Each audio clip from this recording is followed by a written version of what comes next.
The extension cord exists because buildings are finished before life is. When electrical systems are installed, they assume a future that hasn't happened yet. Outlets are placed according to plans, codes, and predictions about how spaces might be used. Those predictions are always incomplete.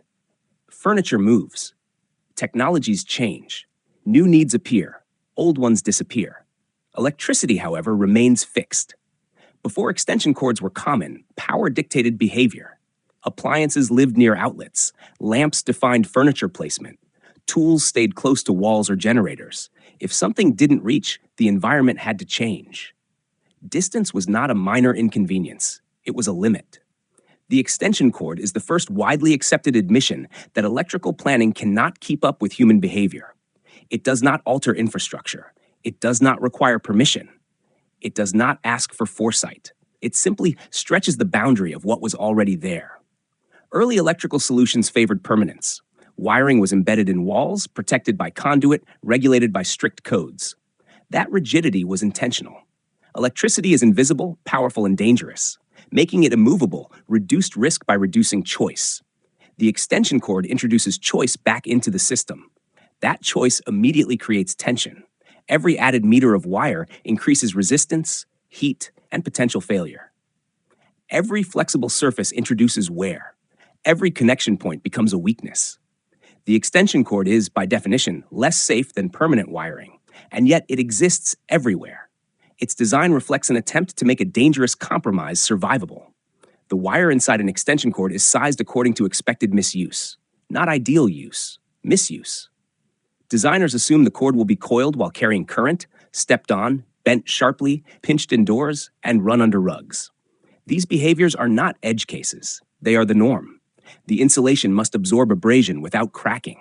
It must remain flexible in cold environments and resist softening in heat.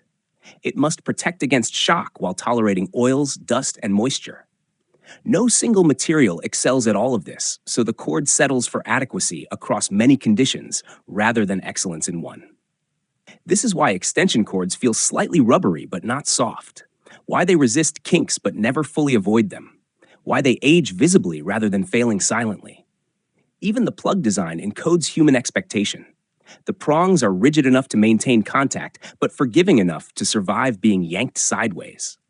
The molded strain relief exists because people pull cords by the wire, not the plug, no matter how many warnings exist. Warnings themselves are another clue. Extension cords carry more printed language than most household objects. Load limits, usage conditions, indoor-only restrictions.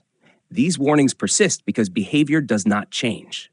Instead of redesigning humans, the object documents its own vulnerability. Length is one of the most misunderstood design decisions. Longer cords are more useful but more dangerous. Voltage drop increases with distance, heat accumulates, tangling becomes inevitable. Shorter cords are safer but less flexible. The variety of lengths exists because no single distance matches all situations.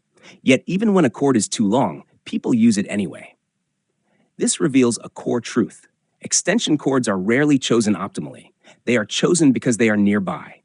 The design must tolerate incorrect selection as a baseline condition. Color plays a role here as well. High visibility cords reduce tripping hazards and accidental cutting.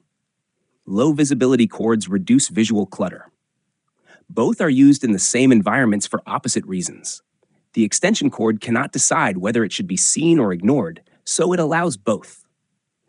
The moment of realization comes when you notice what extension cords do not include. They do not include switches. They do not include meters. They do not include indicators of overload or wear in most cases. Despite the risks, the cord remains passive. It does not manage electricity. It merely conducts it. This passivity is intentional. Any added complexity increases cost, reduces reliability, and invites misunderstanding. A cord that explains itself would require attention. A cord that demands attention would fail its purpose. The extension cord succeeds by staying out of the way until it cannot.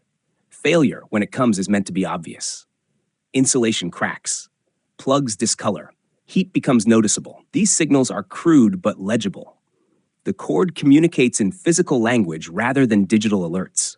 This is consistent with its role as a temporary solution that often becomes permanent. Extension cords were never meant to replace proper wiring. They exist to bridge gaps in distance, planning, and foresight. The problem is that gaps persist longer than expected. What begins as a temporary setup becomes habitual. The cord stays. The design reflects this uncomfortable truth. It is built to survive longer than its intended lifespan because it will be asked to. At its core, the extension cord is not a technological innovation, but a behavioral concession. It accepts that humans rearrange spaces faster than they renovate them. It accepts that convenience will routinely override safety margins. It accepts that adaptability is valued even when it introduces risk. The most revealing insight is that the extension cord does not fail because it is poorly designed. It fails because it is too accommodating. By extending power without extending infrastructure, it allows environments to evolve without permission.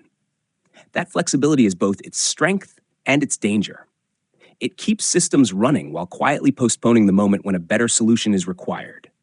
Good design often hides the consequences of delay. The extension cord makes delay comfortable. In doing so, it reveals something fundamental about everyday objects. They are not shaped by ideal behavior, but by repeated compromise.